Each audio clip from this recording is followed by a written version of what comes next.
Fatty, we each have a jar of the Floyd's Warming Blend Recovery Balm. I want you to open up your jar and take a big whiff. Oh, that's nice. I smell cinnamon, menthol, eucalyptus, juniper berry, rosemary, but I do not smell capsicum. You know what capsicum is? Yeah, I'm not 100% sure, but isn't that like what they use in bear spray? Yeah, pepper spray too. Capsicum is usually put in warming blends, especially embrocation. Basically, it's the spice in any pepper you can imagine. Now, what would you rather rub on yourself? Juniper berry, lemon oil, cocoa butter, like what's in Floyd's Warming Balm, or spice from a jalapeno? Easy question. Yeah. I'll take the former. Now, this is a recovery balm, so in addition to all those great oils and other ingredients, you also get CBD. Great for relaxing after a hard day on the bike. Relax and recover, as Floyd likes to say, and you'll be even better the next day. Yeah, I've been using that with my fasted training lately. And we'll talk a little bit more about the fasted training part in the show, but you wake up first thing in the morning, get out of bed, and your legs are not exactly warmed up. This balm has been amazing for sort of bootstrapping my legs, getting up and ready and rolling. And then, of course, after the workout, my recovery goes really well because, you've got the CBD already in your system. And the smell, the smell's great.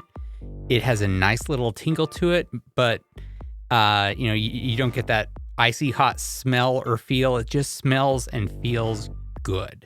And not greasy like embrocation. It just sort of works itself right in. Be sure to check out Floyd's of Leadville, our presenting sponsor, at floydsofleadville.com and use the code FATTY at checkout for a 15% discount on your first 2 orders. And again, thanks, Floyd's of Leadville, for sponsoring the show. 3, 2, 1.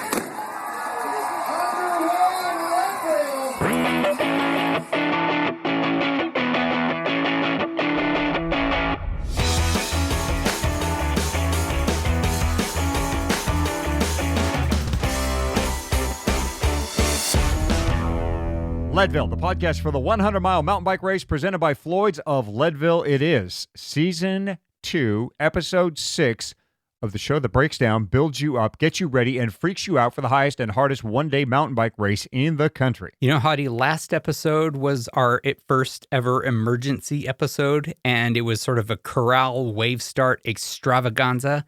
So this episode, how about we mix things up by talking even more about corrals?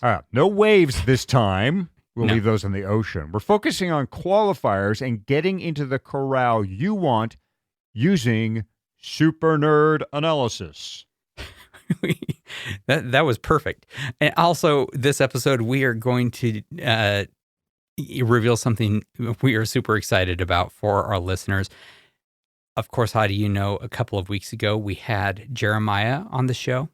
Yep, Jeremiah Bishop, one of my favorite Leadvillers of all time. Yep, and he, one of the top 5 finishers of all times in Leadville, is joining us as a regular contributor. He'll be joining us as our gear guru. That one thing that was super evident, both you and I noticed it when we talked with him, is he loves not just riding, but he loves bikes and gear and getting just the right balance between the rider and the bike. And in this first episode, he's going to talk to us about his overarching gear philosophy. It is not something that our listeners are going to want to miss. And Roxanne Vogel, our nutrition guru, we have lots of gurus on this show, addresses one of the real conundrums Leadville racers face. Your body has 50,000 calories or more stored in fat. How do you teach your body to start tapping those reserves? Yeah, and rounding out our guru convention, Jonathan Lee of Trainer Road. He's got practical tips for training. Hadi, I don't know how we managed it, but we seem to have put together an endurance cycling podcast dream team for the Leadville podcast. When I've gone to the start line at Leadville and I stand there waiting for Ken to fire the shotgun, I'm already thinking about my first opportunity to eat, Fatty. That's usually right as I come through Carter A. That's my first opportunity to eat. And when we hit the pavement above Turquoise Lake, this early in the race, it's always something solid, like a bonk breaker mart that I have pre-opened, by the way.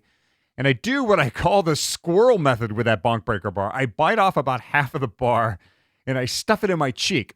It actually looks like I'm chewing tobacco, but really what I'm doing is I'm just gnawing on the bonk breaker bar and carefully chewing it so I don't gag on it, so you don't put the whole thing in your mouth and you start choking on it. I stuff it in my cheek.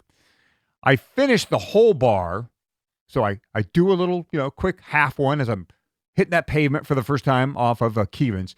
And then I do the second half, somewhere on Hagerman Pass. So the whole bar is gone by the time I hit Sugarloaf.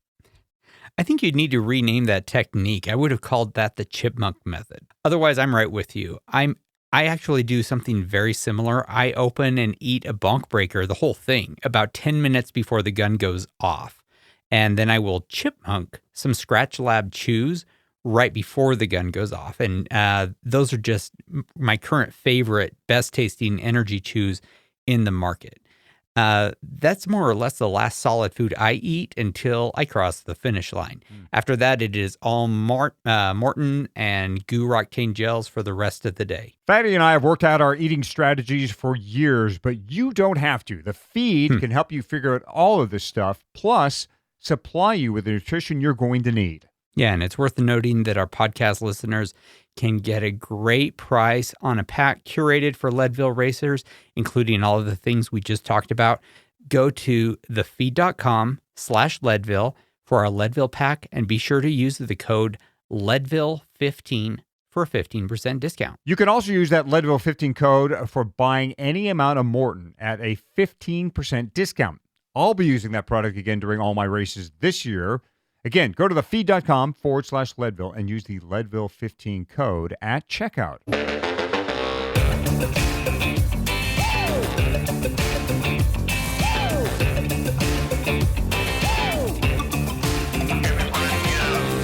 Fatty, we talked about corrals last time. Till 2018, they were critical because they could affect the beginning of your race in a couple of important ways. Yeah, and they still matter. We're not saying that corrals no longer matter because of the wave start, but they matter in sort of new ways now because they're placing you with the people you should be racing with this year. And that should save you a considerable amount of both effort, as in you're not going to have to be burning matches to do difficult passes, and in frustration, that is having to, have frustrated people behind you. The question, though, is, do the qualifiers put you in the correct corral? Yeah, I've never honestly thought much about that question. I've always just sort of assumed that they did. You finish it in a certain time, get put in a certain corral, start from there, and that's where you ought to be. But the fact is, our listeners and all Leadville racers are a pretty nerdy bunch. And a couple of them have put their heads together and using the publicly available qualifier and Leadville 100 finisher data, found out some very interesting facts. Based on Leadville 100 finish times, they asked, are qualifiers putting racers in the correct corrals for how fast they're going to finish the Leadville 100? I talked with Wade Bender, who did this analysis, to find out what he learned. Wade, welcome to Leadville. It is great to have you here. Great to be here, Patty. And so tell me, this is going to be your first Leadville 100. How'd you get in? So I got in by being a lucky recipient of the coin in the Wilmington race this past 2018. Did that race, finished in 6:26, and got a coin and said, you know what, let's do this with a couple of other buddies that were there. And we deferred to next year, or this year. So did you qualify in, or did you get that in the post-race lottery that they do? The post-race lottery. Okay, fantastic.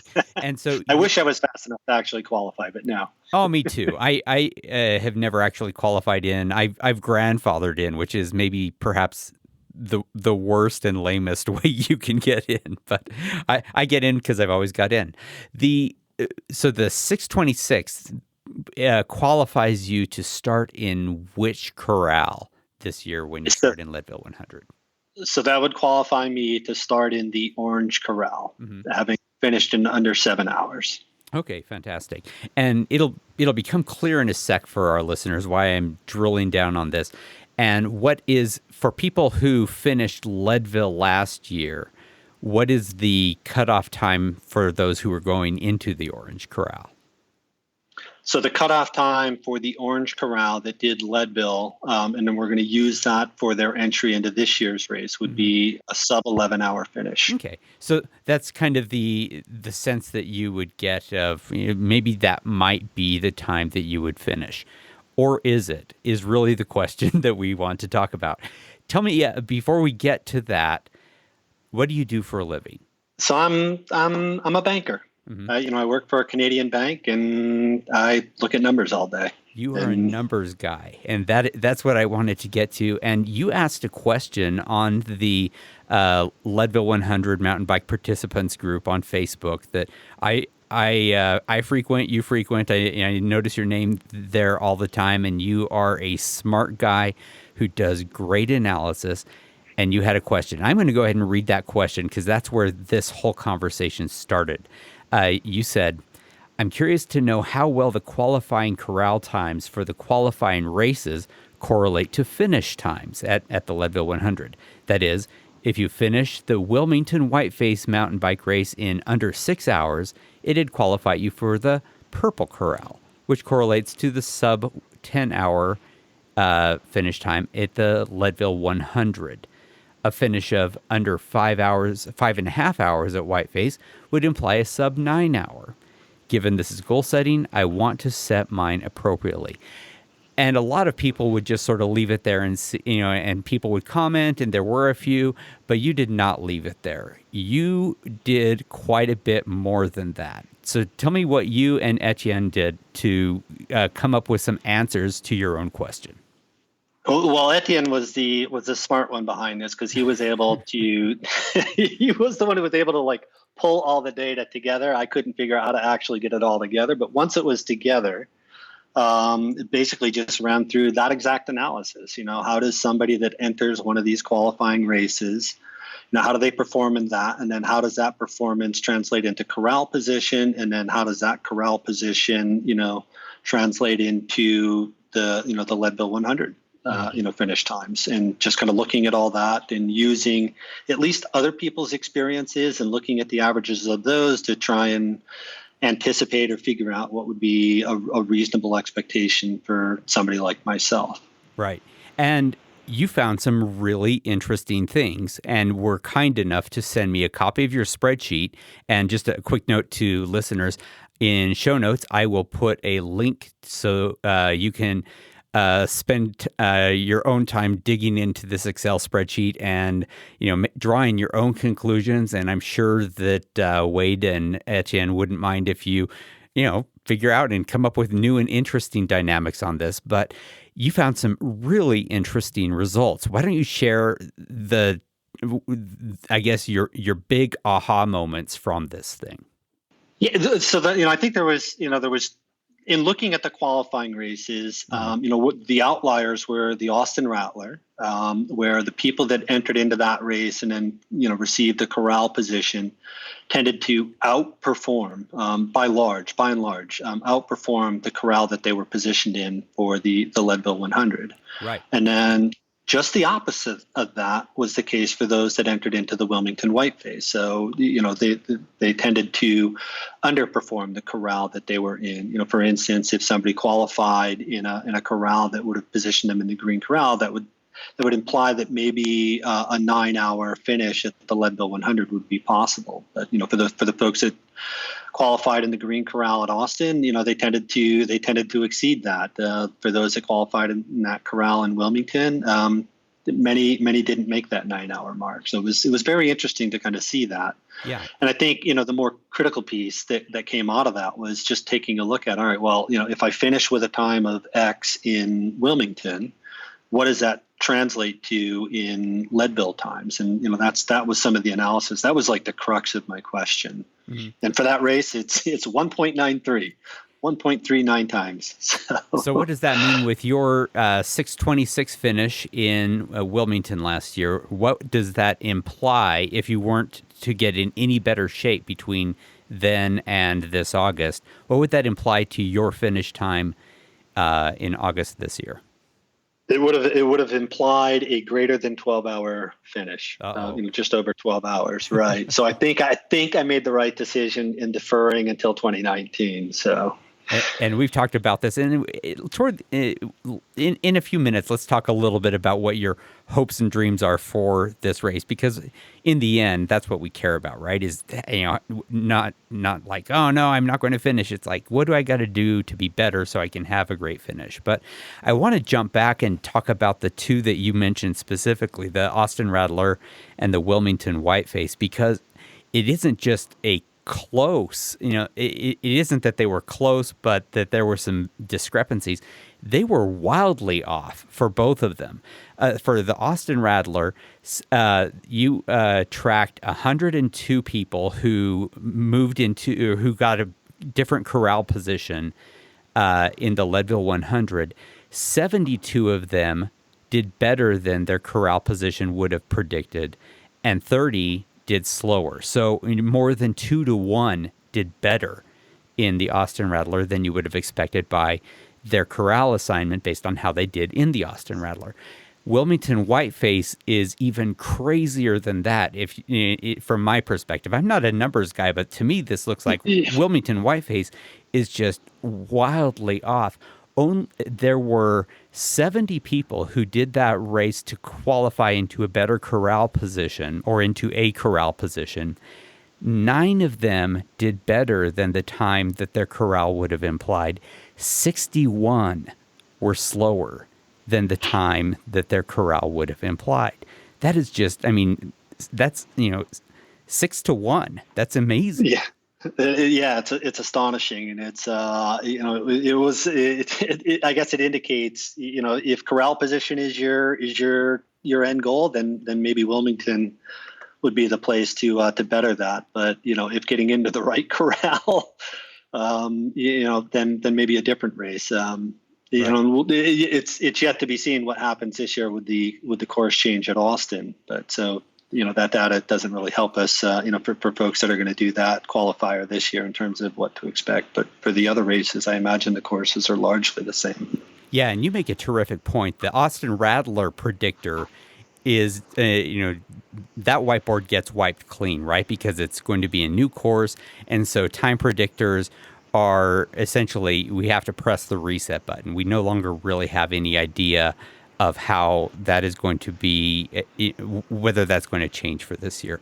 But the Wilmington Whiteface, from the racer's perspective, yeah, that's the one to go to, because that's going to help you get the best corral position you possibly can if you want to get a faster, better corral position, right?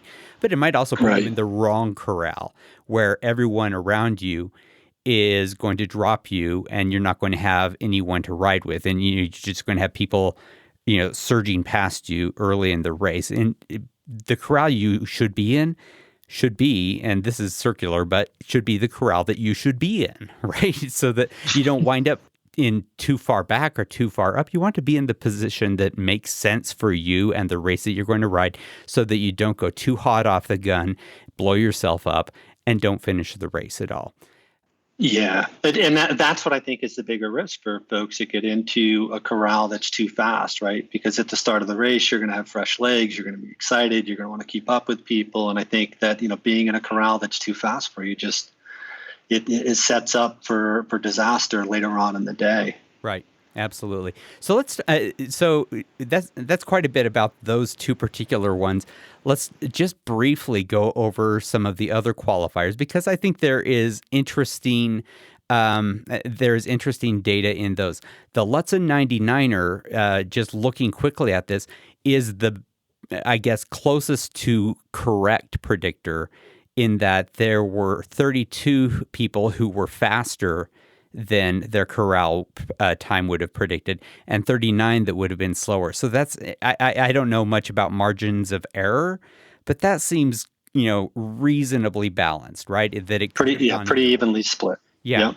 Silver Rush 50, which I did last year and which I'm going to be doing again this year, not because I care about corral position, but because it turns out that it's a really fun race that I want to do again.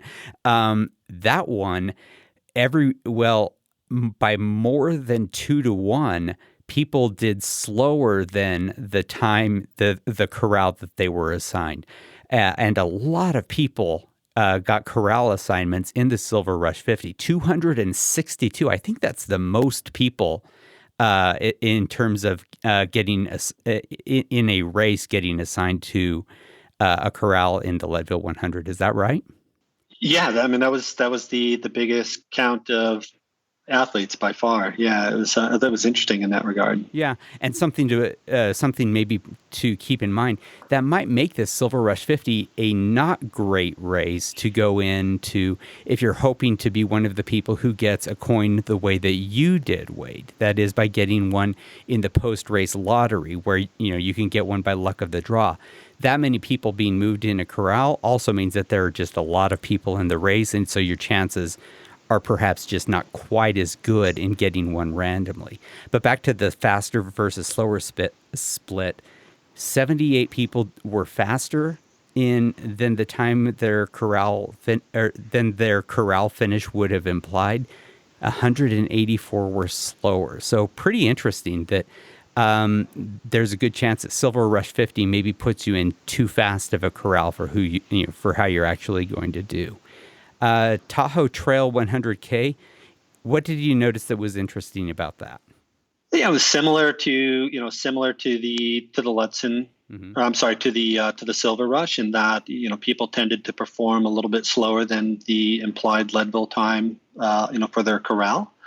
It was a smaller race. There was only 87 participants in that race that kind of went on to go to the Leadville. 25 of those 87 went faster than their implied time, and 62 went slower than their implied time. Yeah. And I think it's worth talking about the Leadville stage race for a minute, because it would seem, I mean, if you abstract away the fact that you're doing the race in thirds, that it should be the most closely aligned to your finish time than any of the other qualifiers, because you are doing the actual course, except for a couple of miles at the very beginning and very end, since you don't do the big rollout on Harrison or the finish line on Harrison. There is, however, a pretty good distinction in the faster versus slower split. Tell me about that. Yeah, so there was 117 entrants in that race that went on to do the Leadville race. Mm-hmm. I guess it's just a few weeks later, right? Just 2 weeks, yeah.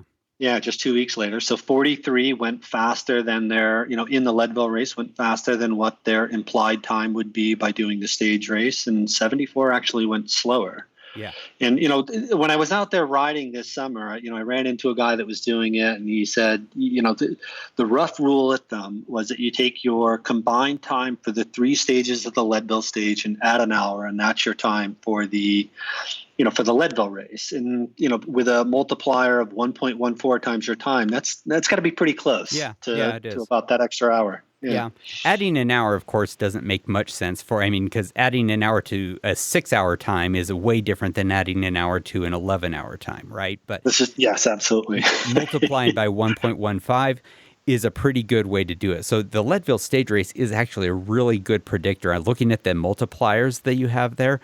If you do that race, multiply your cumulative time by 1.15, and you have a pretty good idea of how you're going to do. And it makes sense that you'd be about 15% slower on the Leadville 100 because, of course, you don't have 24-hour recovery time in between each third of the race. Right. So last qualifier, the Barn Burner 100 or 104 mile race. I thought that one was interesting for kind of the same reasons that the Wilmington was, that people finished by a 5-1 margin slower than their qualifying corral would have made you expect they would. Yeah, that was surprising. You would think that too would be, being such a long race would would translate a little bit better, but it didn't. And I guess the race organizers have some prerogative to perhaps adjust the corral cutoff times to to make these line up. Maybe they haven't seen this this type of data or looked at it themselves. So as it relates, hopefully we're not upsetting the apple carts by putting this out there. For people that know about it and look to take advantage of the Wilmington race. Well, the data that you took has existed publicly. It's not like you hacked into a database. You just took it and did analysis on it. I would hope that Lifetime Fitness would be interested in and perhaps grateful for the analysis that you've done, because to me it seems like they should be making some adjustments to make your finish times more closely correlate to the I don't know if responsible, but perhaps to the more correctly aligned corral that you ought to be assigned to. If you were going to give a Lifetime Fitness, like say one or two top line advice, what would that advice be? What would you say you need to do this for this race more urgently than any other race? I think as you look at this, I think the two races that stand out there, I guess there's three if you count the barn burner, but there was only 30 contestants there. But when you take a look at the number of people that are affected by this, the Wilmington race tends to put people in corrals that are a little bit too fast. And I don't know if that's a function of, most of the people that are doing Wilmington are coming from the East Coast and at lower altitudes. And, maybe the people that outperformed went out and, got there early and did the acclimatization and, were able to perform in line with their corrals. That would be an interesting piece, of analysis to see is, how do these times all correlate to the amount of, acclimatization that went on for these athletes?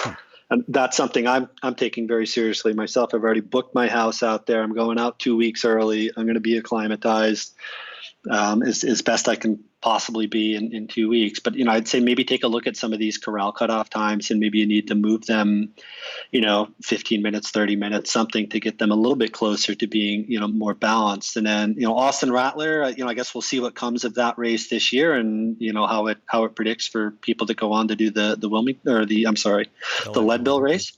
Yeah. So, maybe they kind of saw some of this in the data that, people that went to Austin tended to do really well when they got to Leadville. Man, did they really kick some butt? Those people must have trained. Who knows? So we started with the time you got last year. Let's talk about, you're going to be doing the white face one more time before you race the Leadville 100 this year. Go ahead and put it on tape. What is the time that you're hoping to get at that race this year, moving you therefore into perhaps a different corral? Yeah, absolutely. So I've been training my butt off, working, with my Trainer Road account. I've shed about 20 pounds since I did that race last year. Okay, for you. Maintain my power. I think I'm going to put on another 10, hopefully 15% more power. And, I'm hoping to get to a high 3 watt to kilo. Good for you. So my objective for Wilmington this year is, to be sub 530, Wow. which I hope will put me in position to be sub 11 when I get out to out to Leadville.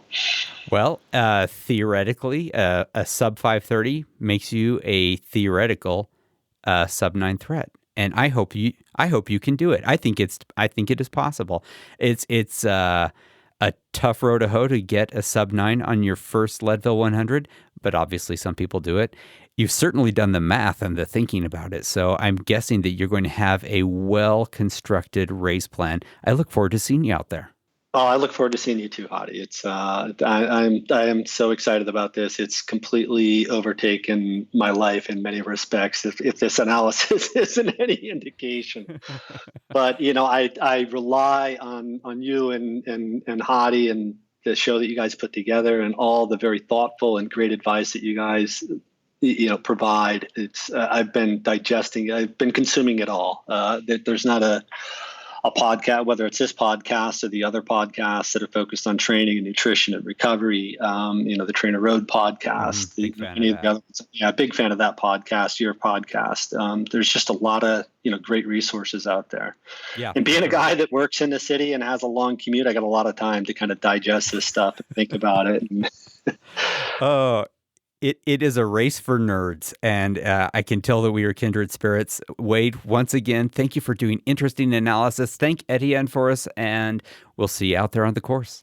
Sounds great. Thanks. Some really interesting takeaways there, Fatty, both with race promoters and for racers. Are you doing any qualifiers this year? Yeah, I am. I am doing the Silver Rush 50 for the second year in a row, hoping to have a little bit better time than I did with my tires. If I can have a good fast time, I think that there is a reasonable chance that I will be able to move up into a better corral. Right. So you're already in the Leadville Trail 100. I mean, you're the 22-time, 21 times finisher, 22-time entrant. They just put you in the race. So what's your objective at Silver Rush? I mean, why go? Well, for one thing, I love the race, and Lisa's doing the Lead Woman, so we're going to be there anyway. But I originally, before we found out about the wave start, my objective was to get into the Red Corral so that I would be as far forward as I could be. But that's honestly a much less important objective to me now that we do have the wave starts, because I'm not going to be in a bad crowd no matter what. So if I can move forward to the Green Corral, I'll be happy with that.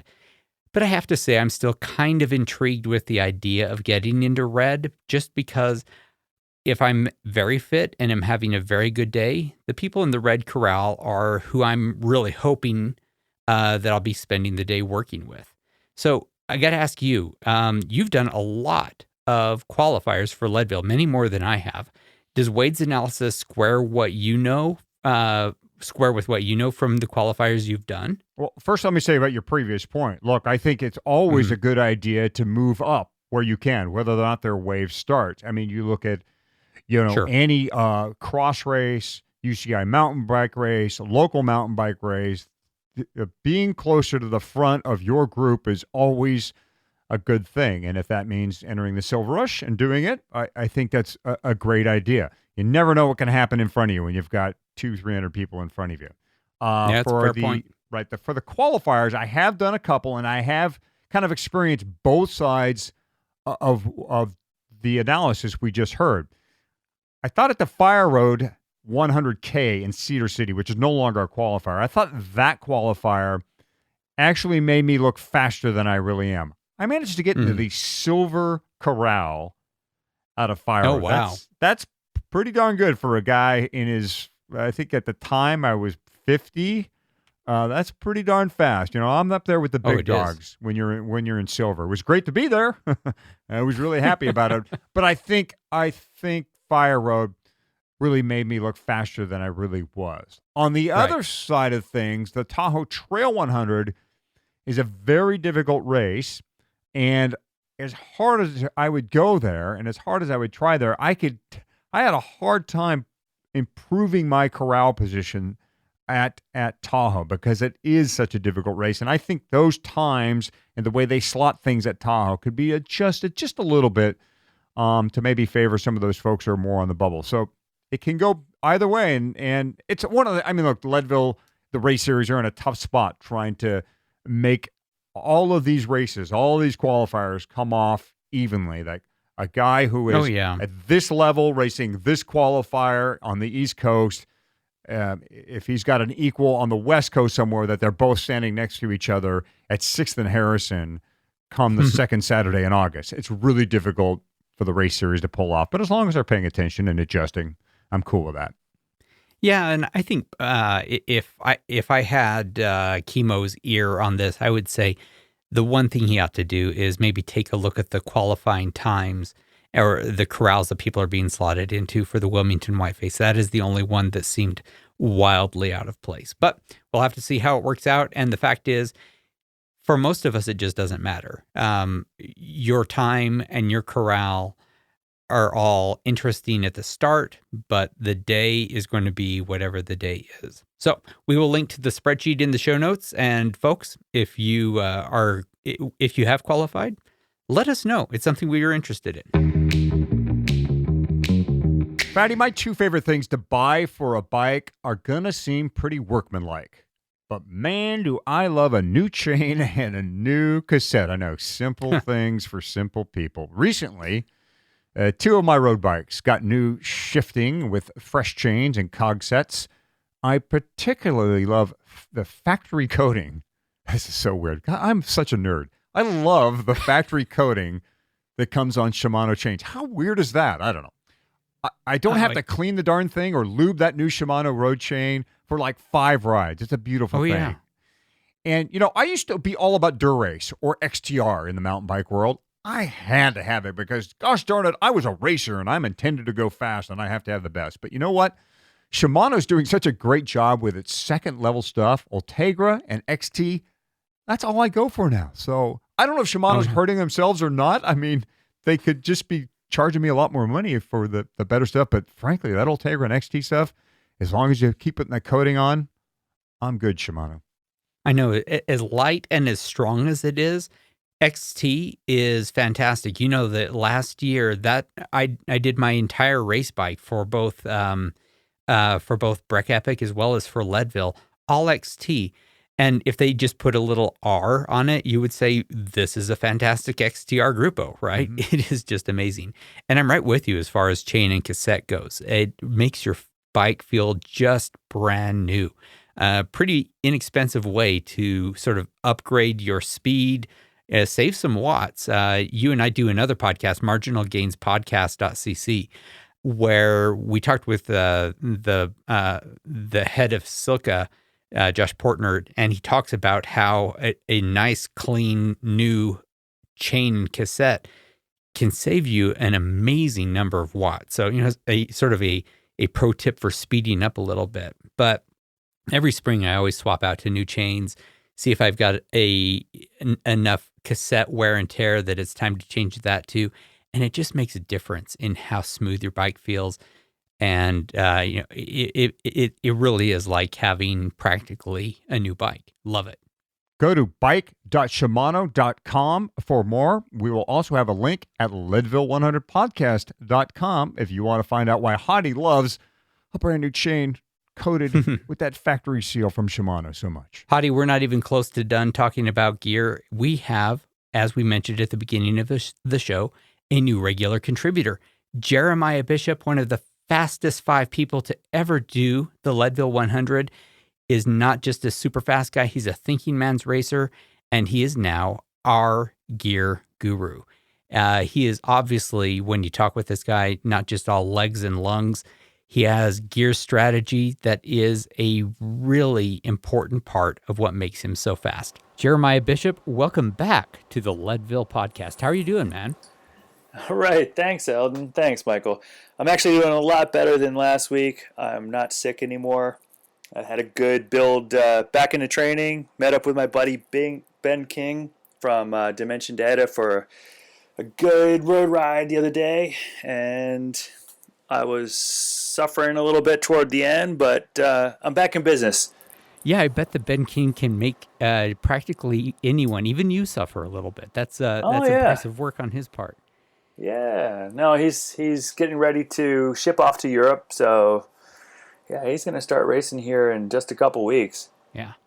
So we're excited to have you sort of give us your gear philosophy, both philosophy and tactics on how people, whether they are super fast or just hoping to finish in under 12 hours, how they can do really well at Leadville and the part that gear plays in it. For this first episode in your new, I guess, weekly episodely column, tell us what your overarching gear philosophy is.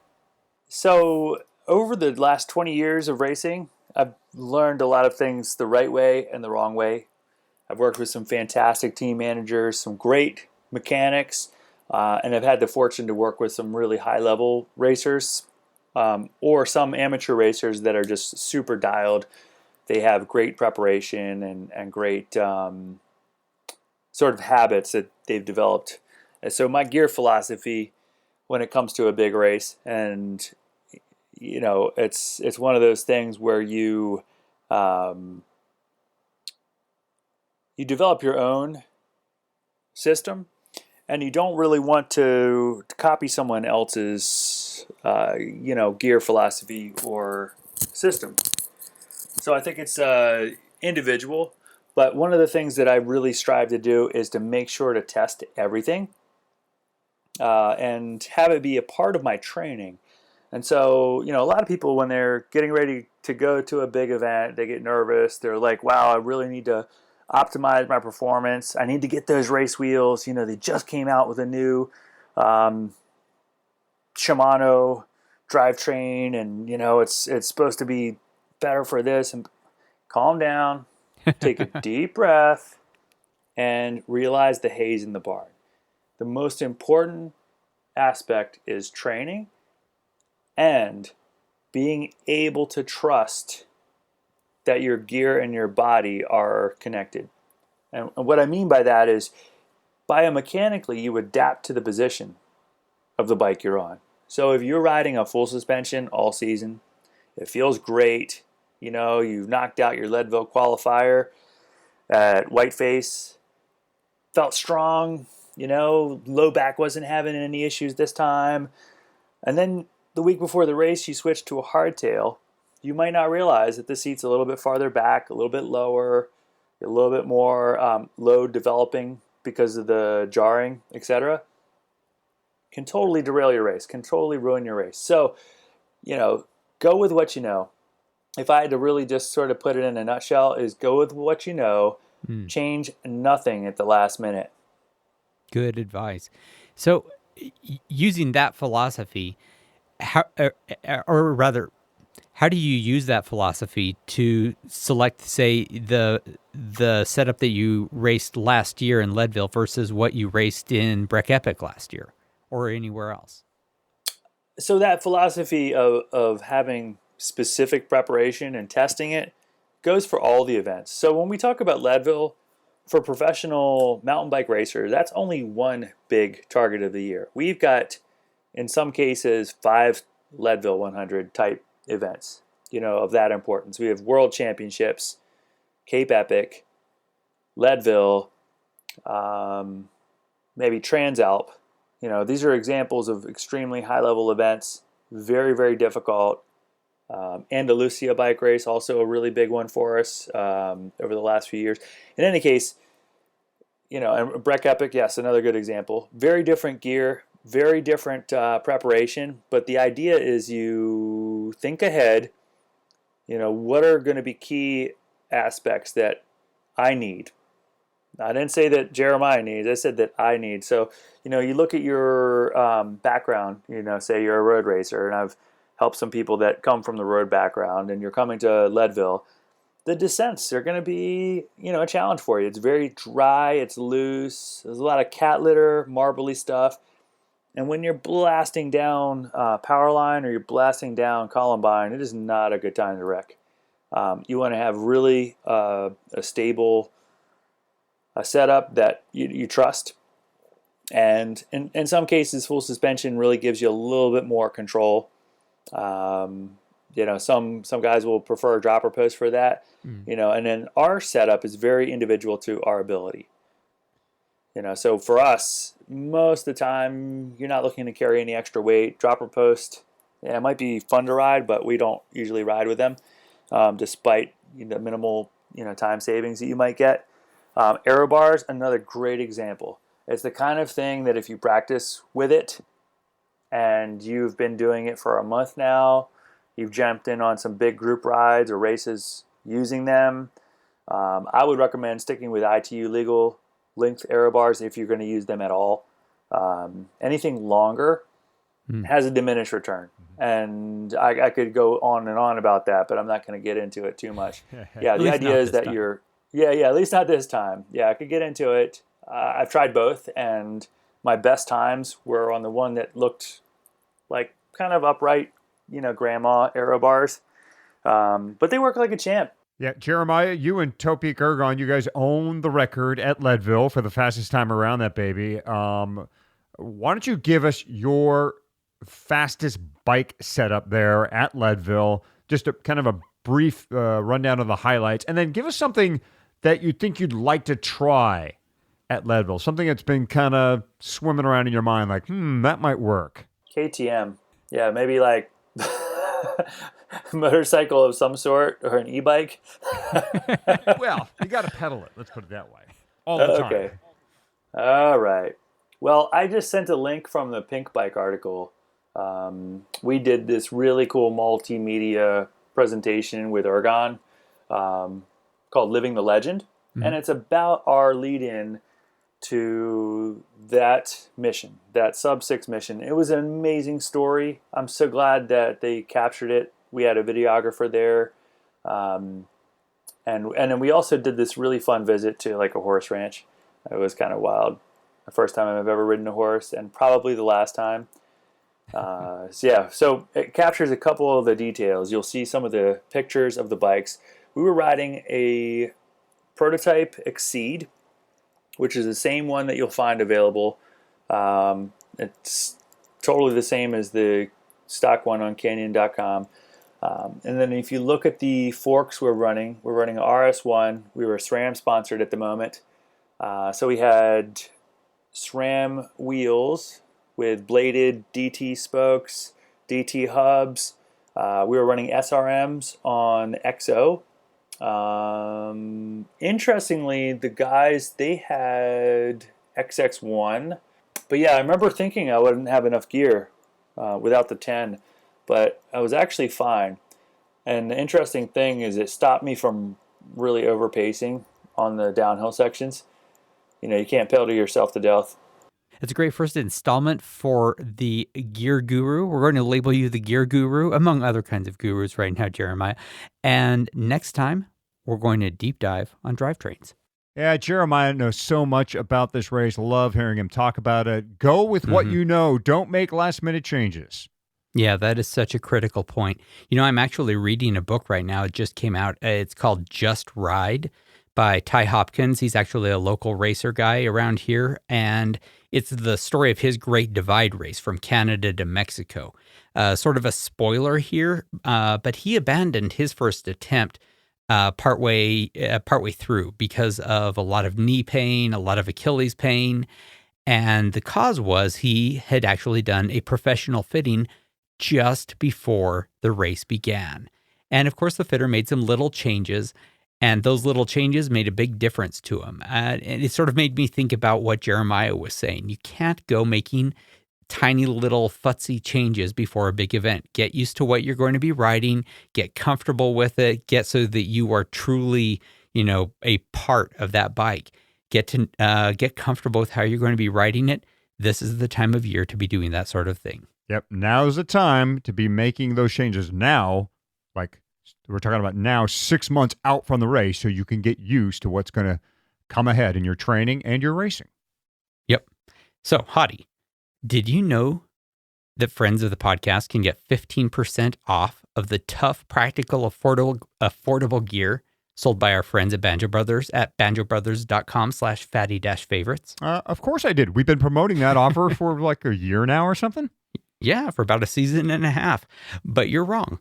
That was a trick question. Oh. You can actually get a 20% discount now, which makes my commuter backpack about $20 off. Or the frame pack that you like so much, about $7 off. Here's how you go about doing that. You go to banjobrothers.com/fatty-favorites, just like you always have. Scroll down and then sign up for offers exclusive to our listeners. Super easy. And you'll get a 20% discount coupon from the Banjo Brothers guys. Go buy what you want. Banjo Brothers is tough, practical, and affordable, Minneapolis-based. They've been in business since 2003, and they are just good guys. Super good guys. Yep, go to banjobrothers.com/fatty-favorites. Sign up, get the deal.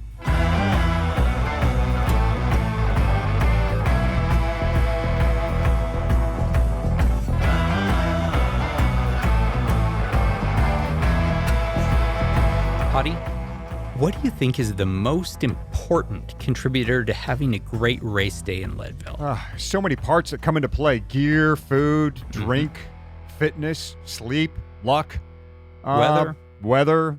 But the nod, should go to fitness because it's the thing that's going to get it done in the end. I would have agreed with you up until a few years ago. For years, I had great fitness, and I would focus on training volume and training intensity, and of course, obsess about my bike. But the only time I have ever had a truly huge improvement in my Leadville finish time, a full hour plus improvement in 1 year, was when I figured out one of the things I was doing wrong. And that was how I was approaching my race day nutrition. One of my favorite fatty lessons. Leadville is an eating and drinking competition. Yep. Disguised as a race. The thing is, I don't really feel like I have got it nailed yet. There are a lot of lessons I still have to learn in terms of nutrition. I feel like I have race day nutrition more or less right for myself. But that's just a tiny piece of the whole nutrition puzzle. There's a lot left for me to learn and a lot of opinions out there on nutrition for athletes. That's why we're lucky to get some help on that front with Goo Energy Labs, Roxanne Vogel. She's both a serious endurance athlete and an actual expert on nutrition for folks just like our listeners. Fatty, one thing I love about our nutritional expert here, Roxanne Vogel, she has all these letters next to her name. Have you seen these letters? She's an MS, an EPC, a CSC, asterisk D, a CISS. Roxanne, what do these letters mean? I'm not following. Oh my gosh. Yes. So full disclosure, I really think I'm like a Girl Scout at heart because I just love to collect all the badges, and the badges being those letters. Awesome. Yes, exactly. So yeah, absolutely. The MS, I have my master's in exercise and sports nutrition. The CSCS is a certified strength and conditioning specialist. That's with the National Strength National Strength Training Association. And then EPC is a certified exercise physiologist with the American College of Sports Medicine. And then my CISSN is my sports nutritionist certification. So yeah, I've collected a few. Bottom line, Fatty, yeah, she knows what she's talking about, I think, right? AKA, I'm a nerd. Hey, all of us here, including the listeners, definitely nerds. It's the fact that we are talking this long about a one-day race requires a certain kind of person. So I when I get up in the mornings, generally this time of year especially, I head straight down to the trainer to work out. I am trying to burn a little bit of fat before I start my day. You sort of work up, get my metabolism kicked off. Is that the right thing? And I understand that's called fasted training. Am I getting it more or less right? You're absolutely doing fasted training, so yes, you are. But yeah, in general, there is a lot of interest around what people are calling kind of like a train low strategy. So it's training with low carbohydrate availability or no carbohydrate availability. And so I would say, yeah, it's absolutely fine as long as you're doing it correctly or properly, right? It's you can do it wrong, that's for sure. Tell us what is right. Tell us what is wrong. Well, so if you think about kind of why you're doing it, right? So the reason that you would implement fasted training into your workouts is if you're trying to get better at burning fat during exercise. Because as we know, there are, two sources, generally speaking. So there's carbohydrates and there's fat that you can burn while you're exercising. And carbohydrates tend to be rather limited. So you have about 2,000 calories in general. So maybe 2 or 3 hours worth of exercise in your stored capacity before you kind of run out or bonk. Whereas fat, you have, even a lean athlete is going to have at least 50,000 calories worth of fat stored on their body that they can tap into if they're able to tap into it. So some people are better at doing this than others. And that's why people generally do fasted training, is so they're able to more efficiently tap into those fat stores. So that being said, one way to do it is like you're doing, just kind of roll out of bed and get on the trainer and do it without eating anything at all. And that's an overnight fast. So in that case, you kind of your liver glycogen is low, your muscle glycogen is low. So that's one way for sure. And I would say you can generally do that a couple times a week, maybe up to 3 times a week. And I wouldn't do it for more than 90 minutes tops. And people kind of jump into it and they start and they try to do an hour and they're just like bonking after 20 minutes. They're like, this is terrible. I'm never doing it again. I would say, start gradually. Start with like 20, 30 minutes and then work your way up over time. And then, so aside from, the wake up and workout process, there's also, you could do like a high intensity workout earlier in the day and then not refeed with a bunch of carbs. So do like a kind of just a protein refeed or protein and fat. And then maybe 4 hours later or 8 hours later, do a second workout where you're kind of training low. You're not training entirely fasted, but you're not training with high carbohydrate availability. And then the second workout would not be a high quality workout. So it's not going to be like sprints or, tempo. It would be an easy like zone 1, zone 2 workout. But that's another way to kind of do a train low strategy. So, yeah. So when we do this type of strategy, Roxanne, are we training to become a better fat burning athlete, or are we losing weight, or both? Well, potentially both. It just depends on what you're doing, the other waking hours of your day. So whether you're waking up and training fasted to burn more calories from fat, or you're just trying to lose weight, it's really going to depend on what you're doing kind of after that. So at the end of the day, it's going to be about calories in versus calories out to a certain degree. You need to be eating less than you're expending so that you can actually lose weight if that's your goal. So, even if you're doing fasted training and you're going out and eating too many calories, you're not going to lose weight. But I'd say in general, it is going to help you kind of get the machinery necessary, like on the cellular level, in order to be able to burn more fat if you're going and doing workouts with low carbohydrate availability. And so again, you can either do that by waking up and doing fasted training, or you can just train with low carbohydrate stores. So it's basically you're depleting your glycogen stores and then training again before you've sort of restored those levels. Yeah, because one of the things I've always struggled with is the either or. Am I either losing weight? Am I riding and planning and eating to lose weight? Or am I riding, planning, and eating to get more fit? The two seem to be a little bit in conflict with each other at times. Is it possible to do both, to lose weight and to become more fit? Yeah, it absolutely is. It's difficult. It can be challenging to find the energy reserves if you're actively kind of cutting calories at the same time that you're trying to do some pretty high intensity or high quality workouts.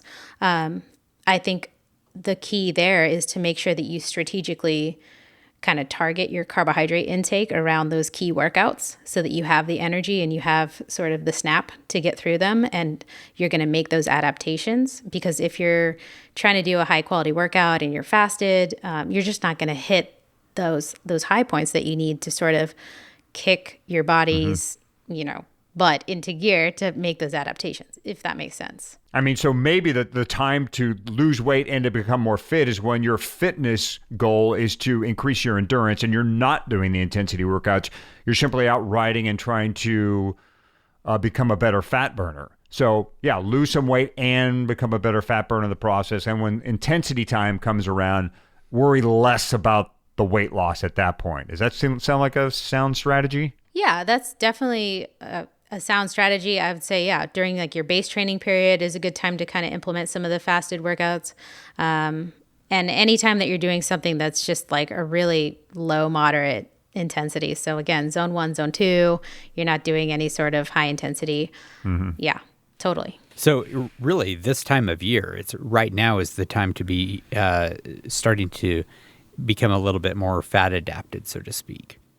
Right. So if you lay that nice aerobic base and then you can kind of upregulate the machinery that allows you to burn fat during exercise, this is absolutely the right time to be doing it. Yeah. Now, that said, I have to say that you said, don't go more than 90 minutes. And I do notice that, especially when I am doing one of these first thing in the morning before coffee, before eating anything workouts, about an hour into it, I hit the wall. And I'm like, it feels so weird to, as an endurance cyclist, to bonk at an hour in. I feel like, wow, I thought I'm better than this. So sometimes I need to go longer, that I feel, I have the time reserved and I want to work on, getting out a longer ride, so to speak. Is it okay as you're fat adapting and trying to become a fasted trainer, you're trying to do this fasted training, to go ahead and an hour, 90 minutes, whatever, to go ahead and start using some carbs so that you can continue going? Or does that just defeat the purpose of it? At that point, I would say try not to implement carbs. But one thing you could do is, if you are used to having caffeine in the morning, you can keep doing that as long as you're not putting anything in it. Like if you want to have a cup of black coffee or a cup of green tea before you go and do your fasted ride, that's not going to, break the fast. Okay. So that's totally okay. And that can give you energy to kind of get through the later part of the workout. And then another thing that you can do even is sip on either like a low-calorie electrolyte drink or even like a BCAA or an essential amino acid supplement that doesn't have, carbohydrates added to it. So if it's just like a branched chain amino acid or an essential amino acid supplement, you can sip on that during, because those can actually be used by your muscles for energy as well without breaking your fast. The last thing is making sure that you're just like well hydrated before and then during the ride. That can help with energy and making you feel better, going through it. So a lot of times just being dehydrated can make fasted workouts feel harder than they need to. Mm-hmm. Fatty, I'll have to tell you personally, I've experimented with a lot of this myself with mixed results. I mean, I spent a better part of 2 months trying to do a lot of fasted rides in the morning, and instead of ending up fat adapted, I was just cranky and hungry all the time. But on the same token, I've gone out and had some successes. I did an entire century once on essentially while I had breakfast, but for the rest of the 100 miles, rode on nothing but water. At a very low intensity, but I did it as an experiment, just the other morning. In fact, I got up, I wasn't very hungry in the morning, had a couple cups of coffee, got on the bike, rode for 4 hours, never went hard. I actually climbed a little, never went hard, but made it back home fine, and actually didn't gorge afterwards, otherwise too. So yeah, it's possible to pull this off. You do have to be careful with it, though, because you could end up bonking in the middle of the ride. Again, folks, just to recap here, fasted training can help you burn fat. Just take it easy at first. And if caffeine is your thing before a ride, go right ahead. Just skip the creamer. Next time when we get together with Roxanne, how to become a better butter burner. So, Hadi, I am not exactly ready to be a full-on fat-adapted butter burner like we're going to be talking about next time. But I do look forward to hearing more about that. Yeah, I don't think Roxanne's going to advocate a full-on ketogenic approach to big races like this, but there's definitely value in being able to draw on the reserves your body keeps on hand. Yeah, as a guy with the nickname Fatty, I know all about that. And I really do believe that can be the difference, being able to tap into the fat your body keeps on reserve, as being the difference between a strong second half of the Leadville 100 and a bonked second half. Fatty, I am on a real run with steel bikes these days. My last 3 bike purchases have been all steel frames, including the latest, a 29er hardtail. Oh, Look, really? Yeah, I'm going to build up a nice hardtail made out of Reynolds 853. Look, I get that I'm giving away a bunch when compared to today's composite bikes, but you know how I make up for that? I deck my steel bikes out with carbon wheels, bars, forks, and stems. And when it comes to that stuff, I love what Envy has to offer. Like for my steel 29er I'm building, I'm going to put a set of M50s on it. Yeah, I'd like to have the newer M525s, but I have the M50s already, and they're still great, so I'm going to use those. I will be adding, new out of the box, the new M Series sweep bar. That's the cross-country bar that can be flipped over for a 5% rise or a 5% drop. Very cool. I'll also insert into the seat tube Envy's zero offset carbon post, because I need that. I got the short femur, so I got to have the zero offset with that twin bolt seat clamp that prevents bump-induced saddle tilt changes. Oh, how I hate those. Oh, yeah. I've had that happen as well. And I really like your approach. The steel frame and then carbon where either your bike is hitting the, touching the surface or where your body is touching the bike, right? So contact points in carbon. And as far as getting the M50s, or staying with the M50s that you have, if you're waiting for those to break or wear out before you replace them, you could be in for a very long wait. I don't know if you knew this, but I still have very old NVXC rims on my single speed. They're about 6 years old now, and I've never had to even true them. They're just that strong. That's, super well-made, bomb-proof rims. That was true then. It's definitely still true now. My road bike, same deal. NV rims, strong like bull, light like feather.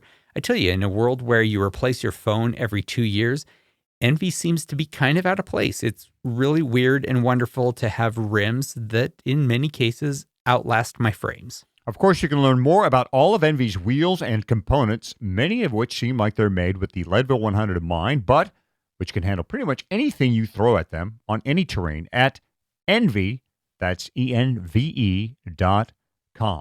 Okay, now let's go to the training tips from Trainer Road's coach, Jonathan Lee. Jonathan, welcome back. Great to have you here as always. Thanks, guys. Good to be back. We're in February now. It's still kind of cold, but I think probably like a lot of our listeners, I am starting to freak out about what kind of training plan I ought to put together. Help me out. Yeah, so there's some interesting details. I mean, first of all, I think that there's a tendency that we all have to base whatever sort of training we do off of just the course, right? Now, Leadville is a bit unique in this aspect because you do the course kind of brings you to your knees, and then you just acquiesce and you do the best you can to get through, right? But even then, things change. Now, you want to look at things in terms of when you're deciding how you're going to train for an event. You want to look at things like we said last time. You want to consider your strengths and weaknesses and have training that's going to build toward or fortify weaknesses or shore up those strengths that you have. But then you also want to look at the demands of the course and how you plan to race the course. So the reason that I say that is because Howard Grotz got to choose how he raced the course last year, and it seemed to work out great for him. For most other people, they were kind of at his pacing plan or the pacing plan of folks around them, that sort of a thing. But even for something that's as steady state as Leadville, you may end up planning on, you may be there with a friend, and that friend maybe your goal is to help that friend get across the line. So as a result, you're more going to be training for how that person's going to finish the race. But the point is, when you're deciding what sort of training plan that you're going to follow, it's not just about prepping for Columbine. It's not just about prepping for Powerline coming back. It's about prepping for how you plan to execute on the day. I don't know if that makes sense.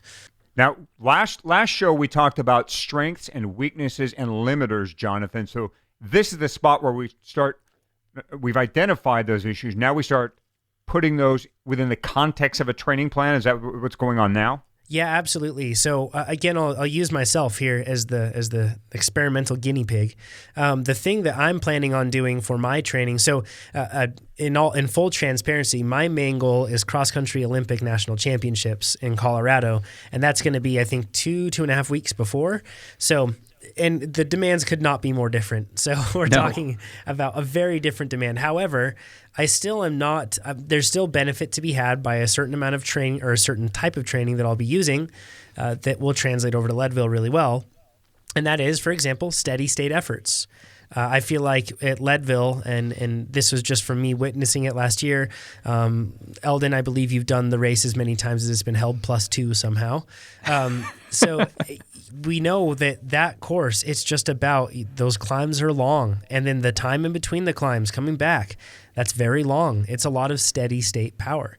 So when I'm spending on my Saturdays, which I usually on my Saturdays, I'll be on the trainer in the week getting in structure, and then on Saturdays I have time to get out and put in a bigger ride. I will be putting in much more focus on putting in longer 15 to 20 minute intervals than I normally would as I'm getting a little bit closer to Leadville, and especially actually even early on in the season, because I know that sustained power really matters. So when you're looking at Leadville, for all of us here, sustained power is key. It's not fun. It's not the sexy type of training that we love when we see big numbers in front of us on a screen, but if you can be the type of person that can put out a good amount of power that's close to your threshold for a very long time, Leadville is going to go very well for you. Okay, and I'm going to ask you something that I think you might have a pretty good answer for. During February and March and, to a degree, April, I really used Trainer Road. I've been a big fan for a long time. I think a lot of the folks who are our listeners also use Trainer Road. So those of us who are doing this race and have Trainer Road, what plan should we be doing right now? Yeah, so right now, you're probably in the throes of sweet spot base. So we split our training up into 3 phases. This is great, Eldon. Checks in the mail, by the way. Thank you. But we split our training into 3 phases, and they're all sequential. You do the base phase, then the build phase, then the specialty phase. It's all in all, it's 28 weeks of training. You have 12 weeks of base. You have 8 weeks of your build and 8 weeks of your specialty. But you work your way through that, and it should bring you to peak fitness right there for your goal event, which is Leadville. So in this case right now, you're likely in sweet spot base, and you're working your way through that. Following that, sustained power build. That is a really hard plan, by the way.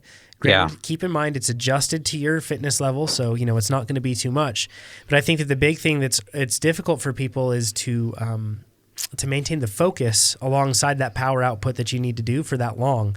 But trust me, on race day, it's not as if you're going to be without pain or distraction on race day too. It's going to be very difficult. So in those scenarios, I feel like when you have a really focused plan that stresses you beforehand, if you make it through sustained power build, Leadville is going to feel very manageable compared to not doing a training plan like that. It really will. And then thereafter, Leadville's kind of unique, right? So you've got this cross-country marathon plan that we usually recommend for longer events that are 50, maybe even up to 100 miles for mountain bikers. But in this case, Leadville, in terms of the course profile and how it's raced, it's much more similar to a road race in a lot of ways. Our CEO did this last year, and we were just talking about this today. If he was to lay out a progression for somebody, it would be sweet spot base, sustained power build, and then our century plan, and which is also synonymous with our Gran Fondo plan as well. So and the reason behind that is because that really focuses on steady state power rather than focusing on steady state, but the ability to spike really high every once in a while, like the cross-country marathon plan does. So if you followed that progression, it would prepare you very well for the demands that you would have, even though that seems crazy, that you're training inside for such a long day outside. But our CEO did it last year, and he went sub 9, so he got the buckle. On his first try, which is no small thing. With a gigantic meltdown that I think ended up losing a hydration pack somewhere and something else. I'm not sure, but a bit of sanity along the way I'm sure was lost. But but yeah, so it's totally possible. That's the progression, but getting down to the principles behind it, it's all about sustained work. Columbine is not short, but neither is everything in between that. And you need to be putting down consistent power in between. So that's what it's all about. All right, Jonathan, it sounds like we're still logging miles at this point, but we've got our specifics now. We know how we're going to get our bodies to and through Leadville as of this show. So that's great. Coming up for the next time when we talk to Jonathan, Leadville's a long race. It's going to be at least 8 hours and up to 11 hours for some of us. But guess what? The time on the bike, actually matters less than you think. That'll be next time with Jonathan. Hadi, I don't think you can overstress the importance of building sustained power early in the season. I needed this reminder because I have been obsessed with my FTP lately. I have been doing the ramp test every Monday, and I know I'm not supposed to be doing it that often, but I just want to see that number inch up because I've been worried. I've been worried about being about 15 watts lower at this time of the year than I was a couple of years ago. But the fact is, FTP is a tiny part of this race. It isn't really about your top end. It's a day of being able to hold a really good, solid, medium-high effort all day. Yeah, in the heart rate world, it's working just below your lactate threshold and being able to ride there for huge stretches. My Leadville training has always focused on that zone 3 to zone 4 area, even when climbing. Yep. Well, with that in mind, let's go ahead and wrap up Season 2, Episode 6 of the Leadville Podcast, presented by Floyd's of Leadville.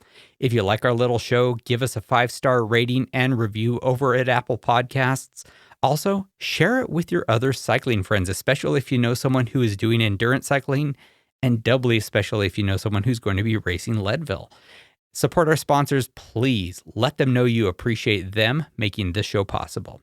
Meanwhile, if you have any ideas or questions for us, go to the Leadville100podcast.com comment section and get in touch. I'm going to say that again because I kind of stumbled on it. Leadville100podcast.com. And leave us a comment. All right. And we're both on Twitter. It's @FatCyclist and @Michael Those are pretty easy to figure out who belongs to who, right? Fatty @FatCyclist, Michael @Michael Houghton. That's Twitter. Those are our Twitter handles. We're also on Facebook, both active in that Leadville 100 mountain bike participants group. Love that space. A good place to share knowledge with other Leadville racers. Friend us, and we'll friend you back. Meanwhile, good luck in your training. Thanks for listening, and we will see you in just a few short months at the start line.